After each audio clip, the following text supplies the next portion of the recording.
After exploring the Pearl Island of Phuoc, we're heading to our next destination on a trip through Vietnam, Ho Chi Minh City. We took a ferry from the island to Rach Gia and booked a transfer to Vinh Thuan bus station just outside the city. There, we got on a sleeper bus heading to Ho Chi Minh City. Well, this is a new experience for me. Look at this bus. So we just did pit stop number 2 and I am smashed, honestly. We are too tall for this bus. Yeah, our feet don't go in there, especially with the backpack and everything. It's no chance. I think we've got another 3 hours on the bus. We've already been, what, 2 hours on the road? It's free, yeah. It's free already, halfway. Well, 3 already, and 2 or 3 more.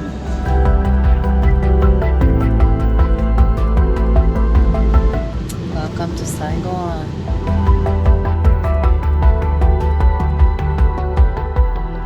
Oh, we finally made it to our hotel here in Ho Chi Minh City, or Saigon, whatever you want to call it. It's a tiny room, but it's cozy. We got one big bed, a desk that I will definitely use to work. Let's have a look at the bathroom. Okay, not too bad. 3 toothbrushes and all that, so that's great. Yeah, not too bad. Shall I try the bed? Yeah, go for it. Okay. It's alright? It's better than the bus bed? Yes. That'll do. Okay. Oh yeah.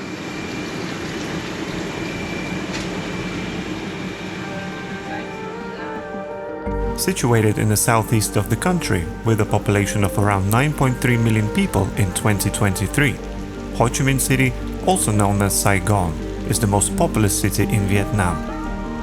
Welcome to Saigon, or Ho Chi Minh City.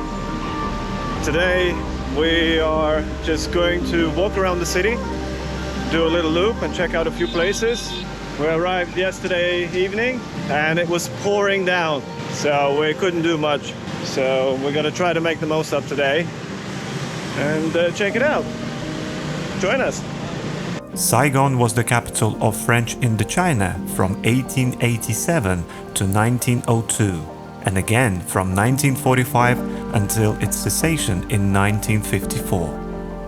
Following the partition of French Indochina, it became the capital of South Vietnam until the fall of Saigon in 1975. The communist government renamed Saigon in honor of Ho Chi Minh after the fall of Saigon, and at the beginning of 1990s, the city underwent modernization and expansion, contributing to Vietnam's post-war economic recovery. It is known for French colonial architecture, street life, and its varied cultural institutions, including historic landmarks, walking streets, museums and galleries, attracting over 8 million international visitors annually. Join us as we will spend 5 days exploring this city and discovering what it has to offer. Now we're going to check out the Independence Palace. It looks quite grand. We've got a ticket for 2 buildings. I'm not sure what they are, but yeah, we're going to check it out. So this place was the home and the working place of the president of the Republic of Vietnam. And it was also the site of fall of Saigon when the North Vietnamese army burst through its gates on the 30th of April 1975. So this place is also known as Reunification Convention Hall. Looks quite grand. There's a nice fountain right there. So now we're gonna go inside. I'm not sure if we can film inside, but we'll give it a go. Yeah, there's a tank there as well. We're gonna check that tank out a bit later on the way out, I suppose. But yeah, look at this building. So we paid 65,000 Vietnamese dong for the tour of 2 buildings. I guess this is the first one, and we'll check out the other building as well. So the first floor is closed because of some kind of a conference. So we're going out to the second floor. Designed by architect Ngo Vien Tu and once being the home and workplace of the President of the Republic of Vietnam, the Independence Palace, also publicly known as the Reunification Convention Hall, is an important landmark in Ho Chi Minh City. This was the site of the fall of Saigon on the 30th of April 1975, which ended the Vietnam War when a North Vietnamese army tank crashed through its gates. Construction of the current Independence Palace was ordered by President Ngo Dien Tin and began on the 1st of July 1962 to replace the old palace, which was badly damaged due to being bombed by two dissident Republic of Vietnam Air Force pilots. Meanwhile, Diem and his ruling family moved to Gia Long Palace. However, Diem did not see the completed hall, as he and his brother and chief advisor were assassinated after coup d'etat led by General Duong Van My in November 1963. On the 8th of April 1975, a pilot of the South Vietnamese Air Force, an undetected communist spy, flew an F-5E aircraft from Bien Hoa Air Base to bomb the palace but caused no significant damage. At 10:45 on 30th of April 1975, a tank of the North Vietnamese Army bulldozed through the main gate, effectively ending the Vietnam War. In November 1975, after the negotiation convention between the Communist North Vietnam and their colleagues in South Vietnam was completed, the Provisional Revolutionary Government renamed the palace to the Reunification Hall.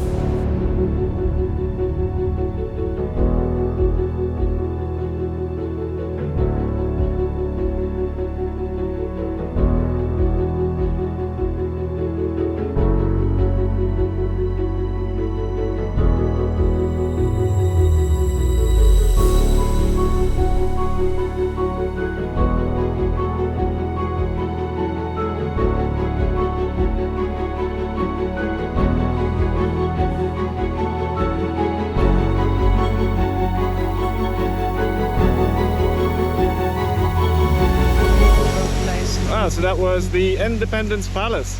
Very interesting. Really cool stuff inside, and you know, good story. You can read about what was happening during the war and how it all ended. It's definitely worth visit, and probably it's a good idea to take an audio tour if you don't want to stand there and read all the signs. You'll get a lot more information that way. So now we're going to check out the tank.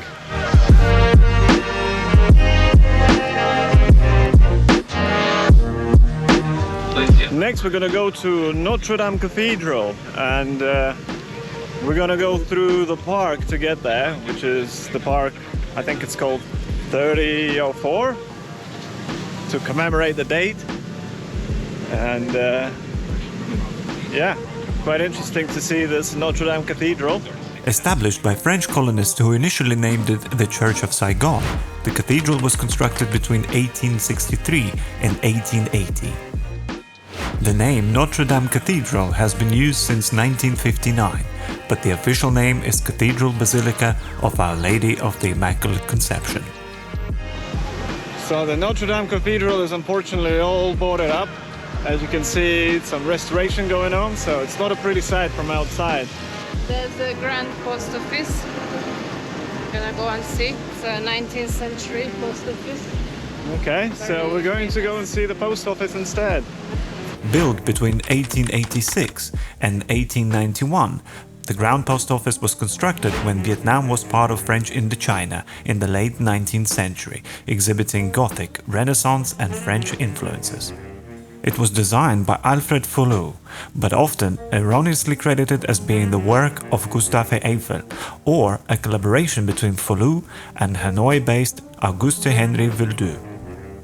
Tung Van Ngo, known for being the last public letter writer in Vietnam, worked at the office from 1990 to 2021.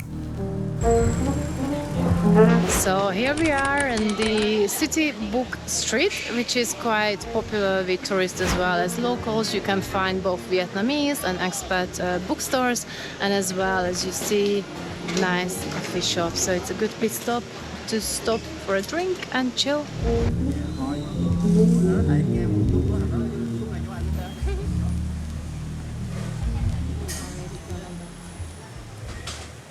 If you're visiting Ho Chi Minh City, you must visit the War Remnants Museum to learn more about the history of Vietnam War. Within the museum, visitors can find permanent and temporary exhibitions focusing on events dating from when the First Indochina War began in 1946 up until the end of Vietnam War in 1975. The museum comprises a series of themed rooms in several buildings, with period military equipment placed within a walled yard. There are several pieces of unexploded ordnances placed in the corner of the yard, with their charges and fuses removed. One building exhibits the tiger cages in which South Vietnamese government kept political prisoners. Other exhibits include graphic photography covering the effects of Agent Orange and other chemical defoliant sprays, as well as the use of napalm and phosphorus bombs, and war atrocities such as My Lai massacre. You can also see the guillotine used by the French and South Vietnamese to execute prisoners, the last time being in 1960. Most of what we've seen in the museum was too graphic and disturbing to film, so I encourage everyone to pay a visit to the museum and learn about the history of the events that took place during that time for themselves. Well, guys, we just seen the War Museum here in Saigon, and I have quite a lot on my mind right now. In fact, I couldn't wait to get out of there. It was absolutely disgusting. And it doesn't matter where you're from. If you're visiting Saigon, everyone should visit this place and learn about the atrocities and the misery that Americans brought to this country. And I couldn't film inside, it was too graphic, and what I saw there and read, it's absolutely shocking. Absolutely shocking. Yeah. I needed to clear my head after what I saw in the War Remnants Museum, so we went to take a look at the Ksa Loi Pagoda. Built in 1956, it is the largest pagoda in Ho Chi Minh City and was the headquarters of Buddhism in South Vietnam. The name Ksa Loi is the Vietnamese translation for Sarira, a term used for relics of Buddhists. The pagoda was best known for the raids in which the Army of the Republic of Vietnam Special Forces, loyal to Ngo Dinh Hue, a brother of the Roman Catholic president Ngo Dinh Dinh, raided and vandalized Buddhist monasteries and pagodas on the 21st of August 1963.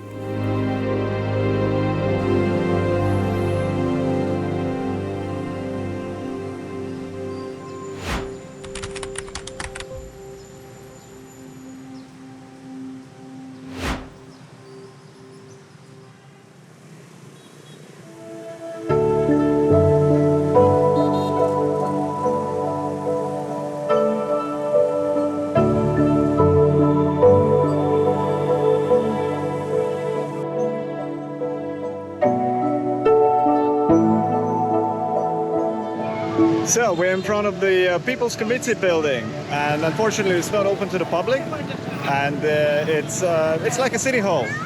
It looks pretty cool. There's a lot of people taking photos. Obviously the building looks really nice, but you can't go inside, unfortunately.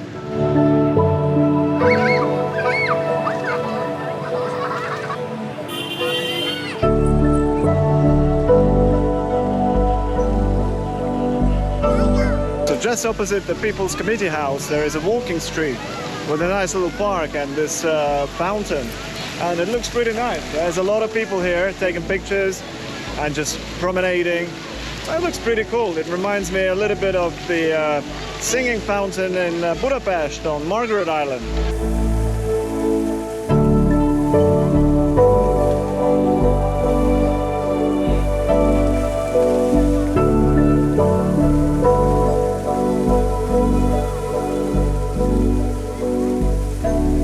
The Municipal Theatre of Ho Chi Minh City, also known as Saigon Opera House, is a fine example of French colonial architecture in Vietnam. Designed by French architects as the Opera de Saigon, the building was completed in 1900.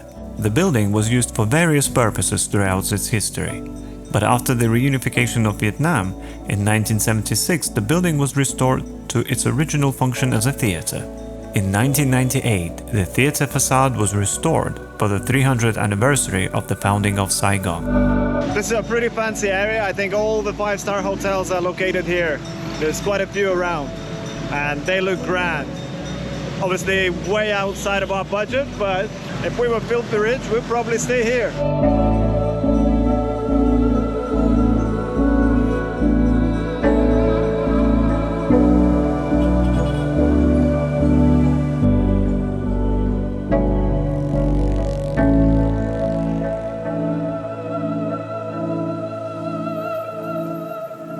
Next, we're going to go and check out the Saigon Japantown on the way to the riverfront. So if you want to experience Japan or Japanese culture without leaving Saigon, this is the place you need to come. And here you can find all sorts of stuff, entertainment, Japanese food, and probably some good sake as well. Man, this place is full of these women clad in white. Obviously, you know what they're here for. And, my opinion, they're just spoiling the whole place. So we just had a look at the Japantown here in Saigon, and, well, I've got mixed feelings about it because every other place is an idol bar or massage parlor. And, yeah, it's full of it, full of it. They get really angry if you take videos on photos, so just be aware of that. If it's your kind of thing, yeah, it's probably a place for you, but definitely not a place for us. There are a few restaurants as well. You can sample some Japanese food. It is quite expensive, I have to say. So just be mindful of that.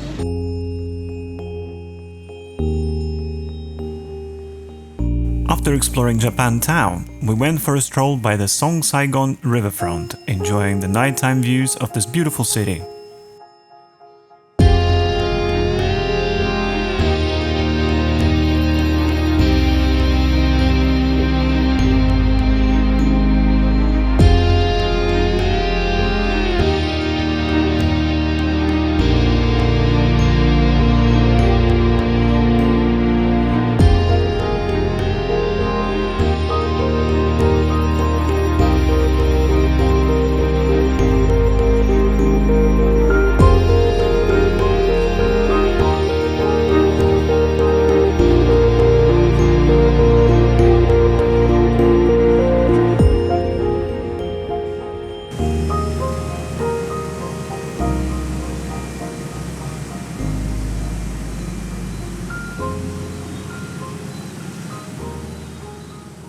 The next day we joined a guided tour of Cu Chi Tunnels.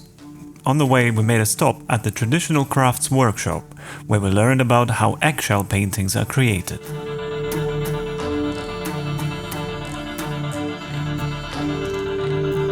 So we arrived at the Cu Chi Tunnels, and we are going to climb through some of them, not all of them, because there's quite a few.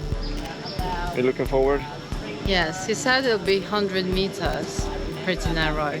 Yeah, so we're gonna have to literally crawl inside. I don't know how we're gonna do this with the camera and You might just ask the guide. Yeah, he'll help you out. it'll be fun, for sure. Looking forward to. The tunnels of Cu Chi are an immense network of connecting tunnels located in Cu Chi district of Ho Chi Minh City, and a part of a much larger network of tunnels that underline much of the country's territory. The Cu Chi tunnels were the location of several military campaigns during the Vietnam War, and were the Viet Cong's base of operations for the Tet Offensive in 1968. We learned about the structure of the tunnels, supply routes, the numerous designs of traps, and the difficulties of surviving in these conditions. The tunnels were used by Viet Cong soldiers as hiding spots during combat, as well as serving as communication and supply routes, hospitals, food and weapon caches, and living quarters for numerous North Vietnamese fighters. The tunnel systems were of a great importance to the Viet Cong in their resistance to American forces and helped to counter the growing American military presence. We also tried steamed cassava with chili salt, the food that fighters relied on during the war, as it was difficult to preserve food and cooking was difficult as smoke from the fire would expose the location. You okay? Yes.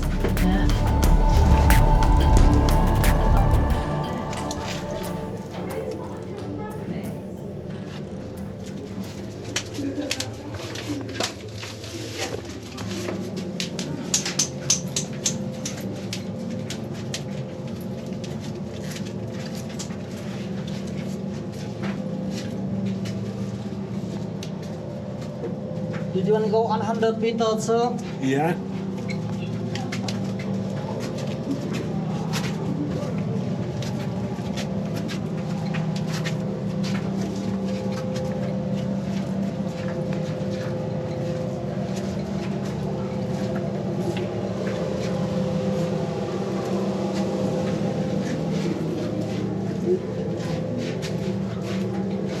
Oh my god. Hello, this way you get out and 14 meter. Do you want to go up and go more? This is 40 meters. Sure, 40 meter. You just keep on moving. Follow the way, this way. Keep moving. You want to go up and go more like this? I'll go a little bit more. No, okay, follow him. Just one more, yeah. Yeah, go little. Want to go more? Yeah, my legs are so tired.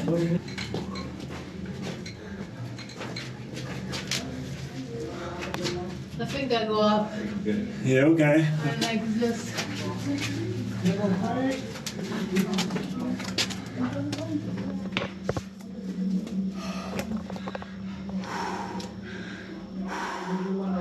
This is not easy, but I'm going 100 meters. I don't care.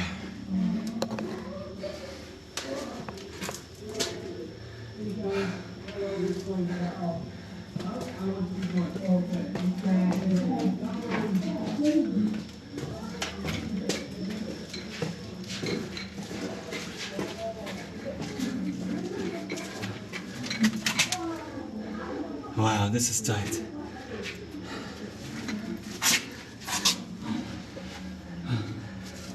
Yeah, this is really tight here. Oh my goodness. My legs.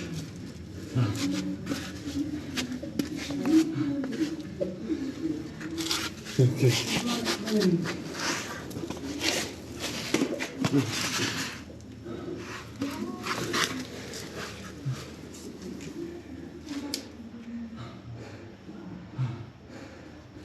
Okay. Continue.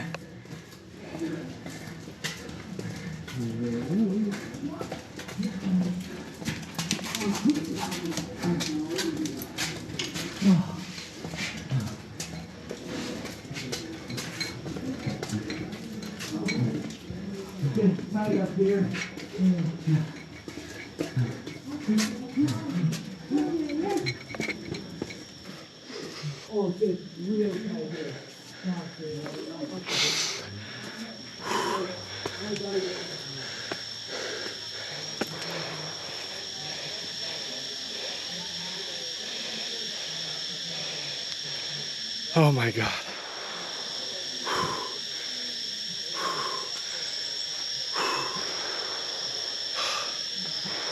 100 meters, I've done it.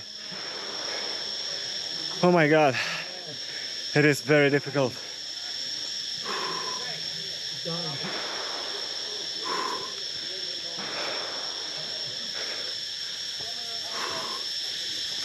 Oh, this is where you come out. Oh. Yes. Well done. Oh my leg. We did it. 100 meters, man. Wow, that's a lot tougher than I thought. Yeah. It was this tight spot there, right? I was gonna give up until I see the light. Yeah. That was the end. There's a really tight spot here. I just had to lie down. Oh wow. Yeah. So we're back in the city center after doing the Gucci tunnels. We just had a banh mi, the most expensive one. That was she charges 40,000 for one. And now we're heading back to the hotel. Really tired. My legs are about to fall off, honestly. So I think it's some cold beer and a bit of relaxation time. No time to relax, as we were invited by a local to ride through Ho Chi Minh City on scooters and show us the city from a different perspective. This ended up as one of the most memorable activities on a trip through Vietnam.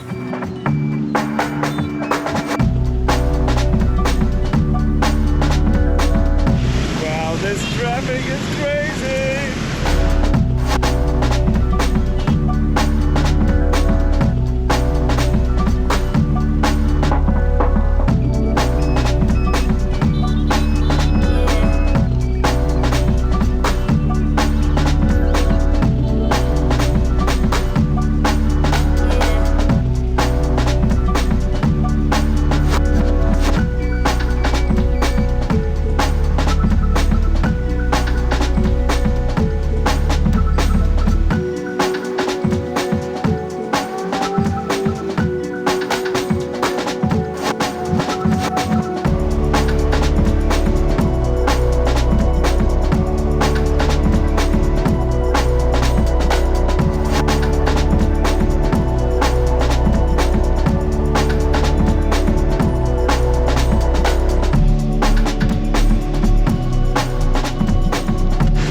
my god, that was a crazy ride. Wow, man. Really crazy, right? Let me have you, let me have you. That's right. Thank you. Tight your mind. That was the craziest ride in my life, honestly. For the ingredient for the Swiss too. Stay here and with me. We made a stop to try Vietnamese chè. Varieties of chè can be made with mung bean, black-eyed peas, kidney beans, tapioca, jelly, fruit like logan, mango, durian, lychee or jackfruit, and coconut cream. It may be served either hot or cold and eaten with a bowl and a spoon or drunk from a glass. Chè, okay. Cheers.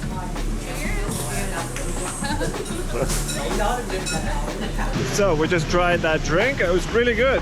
Very interesting. Got lots of ingredients.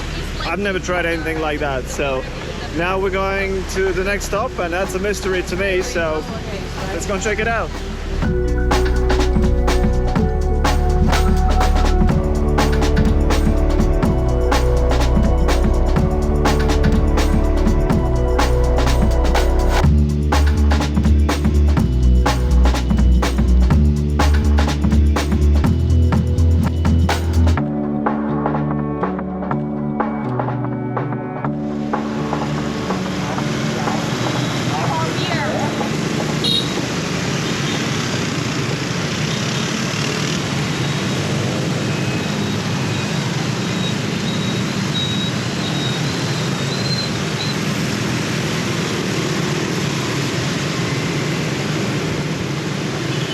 The next stop was Ho Chi Minh Flower Market. It is renowned as one of the biggest flower markets in Ho Chi Minh City. Established in 1987, Ho Chi Minh Flower Market is also known as Little Dalat. It has a diverse range of fresh flowers from Dalat, Hanoi or Mekong Delta region. Because this is a wholesale market, the prices of flowers here are quite reasonable. The market sells not only flowers but also full range of floral tools, supplies and accessories. Ho Chi Minh Flower Market is located about 4 kilometers away from the city center. You can get here by taxi, scooter or a bus such as 27, 14 and 53.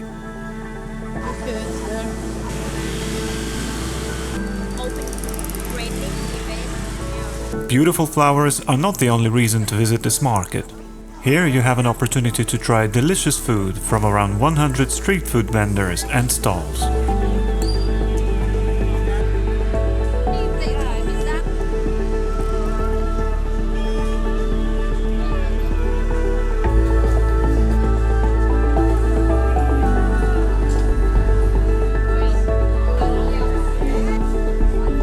So this is beef on a lemongrass stick. You know that flavor from the grill, huh? How about the sauce? Good, garlicky.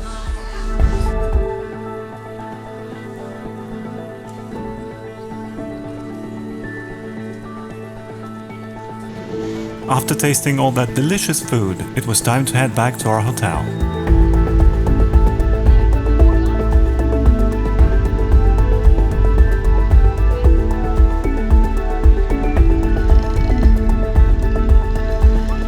This is the main street of Ho Chi Minh, yeah?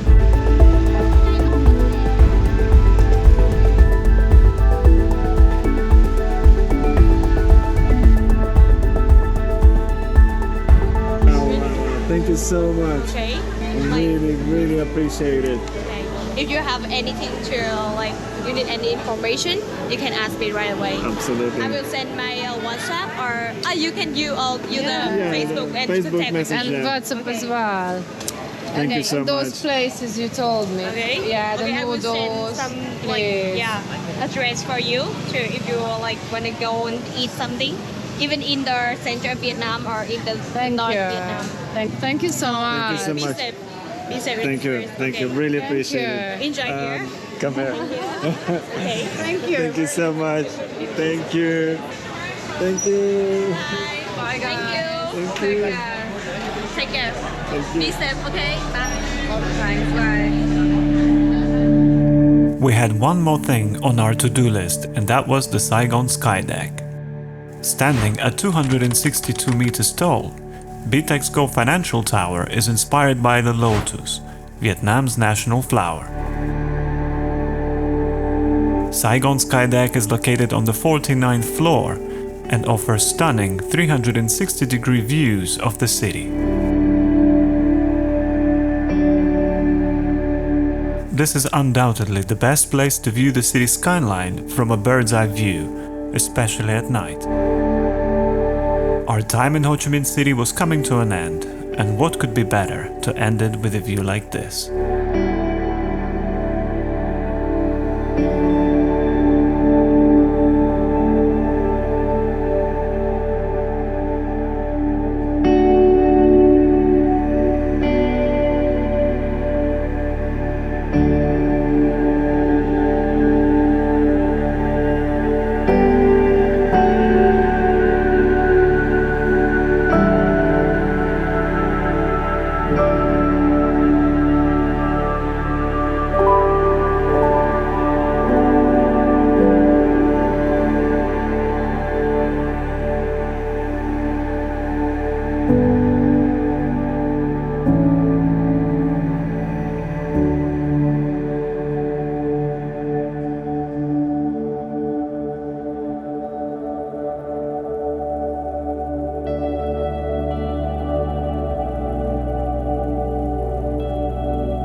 This is it. We're leaving Ho Chi Minh City and we're heading to Dalat. And this time we booked a VIP sleeper bus. After our previous experience with a sleeper bus, which was a simple one, and it was a very difficult journey, so we decided to upgrade to VIP. Let's see what it's going to be like. So this is the VIP bus.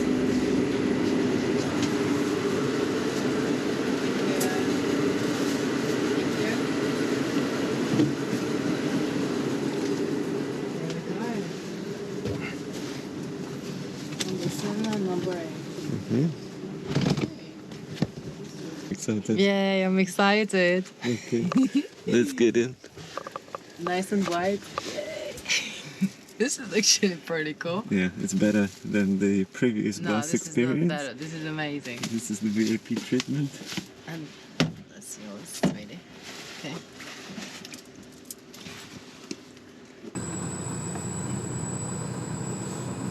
First night bus experience.